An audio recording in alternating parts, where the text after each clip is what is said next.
بمجموعة صهود لوحده عشان تبقى ختم. يلا شيخ صهود، يلا ختامهم مسك اسمه حمزة. علمهم يعني كيف يقرأ القرآن. يلا شيخ صهود. نعم. وضع طريا. اجلس عشان الشيخ صهود سوف يرتل القرآن ترتيلا. حط التسبيح ولا من أول قدم خطوة شوي بس على صوت حلوة. تفضل. قبل الإسعادة ثم البسملة بعدين ويل للمطفين كده. أعوذ بالله من الشيطان الرجيم. بسم الله الرحمن الرحيم.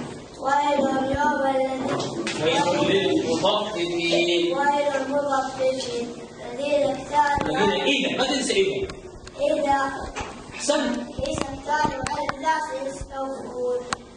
وإذا